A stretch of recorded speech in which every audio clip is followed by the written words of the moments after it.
ഇപ്പോഴുള്ള ഈ ആമ്പല് മാത്രമല്ല ഇതിലേക്കെല്ലാം മാറുന്ന ഒരു സ്ഥിതിവിശേഷമാണ്.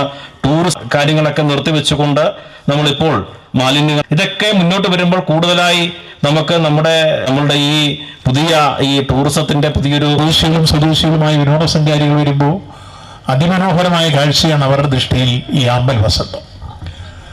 ആമ്പലൊന്ന് സ്പർശിക്കുകയും അത് പറിച്ചെടുക്കുകയും ചെയ്യുമ്പോൾ മനസ്സിനവർക്കൊരു കുളിർമയും അതോടൊപ്പം തന്നെ ഉത്തേജനമൊക്കെ ഒരുങ്ങുന്ന ഒരു സാഹചര്യം വരിക.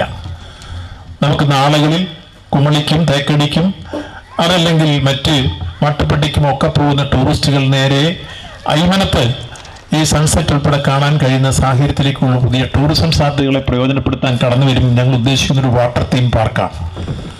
വാട്ടർ തീം പാർക്ക് രൂപം കൊടുക്കണമെങ്കിൽ ഒരു 50 കോടി രൂപയെങ്കിലും ഇപ്പം മുടക്കേണ്ടി വരും. അങ്ങനെയാണ് പ്രോജക്റ്റ് തയ്യാറാക്കി വെച്ചിരിക്കുന്നത്. അതിനുള്ള ഫൈനാൻസിങ് ഏജൻസിയെ കണ്ടാൽ പബ്ലിക് പ്രൈവറ്റ് പാർട്ടിസിപ്പേഷൻ രൂപത്തിൽ PPP മോഡലായി നടപ്പാക്കാൻ കഴിയുമോ എന്നാണ് ചർച്ച ചെയ്തുകൊണ്ടിരിക്കുന്നത്.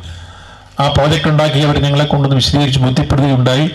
ടൂറിസം വകുപ്പുമായി ഡിസ്കസ് ചെയ്ത് PPP പ്രോജക്റ്റായി ഭാവിയിൽ ഏറ്റെടുക്കാൻ വേണ്ടിയുള്ള ശ്രമത്തിലേക്കാണ് വരുന്നത്.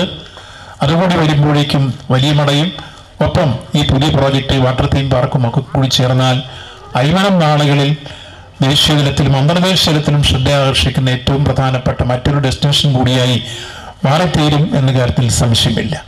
അതിന് സഹായിക്കുന്ന പ്രാഥമികമായ ഒരു നീക്കമാണ് നമ്മളിപ്പോൾ അയ്മനം ഗ്രാമപഞ്ചായത്ത് കനാൽ ടൂറിസവും ആമ്പൽ വസന്തവുമായി ചേർത്ത് ഇപ്പോൾ ഇവിടെ 20-ാം വാർഡും 1-ാം വാർഡും ചേർത്ത് സംഘടിപ്പിച്ച് തുടങ്ങിയിട്ടുള്ളത്. അങ്ങനെ പൊതുവിൽ നമുക്ക് ഈ പഞ്ചായത്തിനെ സംബന്ധിച്ചോളം വിവിധ തരത്തിലുള്ള വികസന പ്രവർത്തനങ്ങൾ ഗവൺമെൻറ്റുമായി ബന്ധപ്പെട്ടും പഞ്ചായത്തുമായി ബന്ധപ്പെട്ടും ബ്ലോക്ക് പഞ്ചായത്തുമായി ബന്ധപ്പെട്ടുമെല്ലാം ഈ കാലഘട്ടത്തിൽ സംഘടിപ്പിക്കാൻ കഴിയൊരു പശ്ചാത്തലത്തിൽ കൂടിയാണ് നമ്മൾ ടൂറിസം മേഖലയിലേക്ക് പുത്തൻ കാൽവയ്പുമായി കടന്നു വന്നിട്ടുള്ളത്.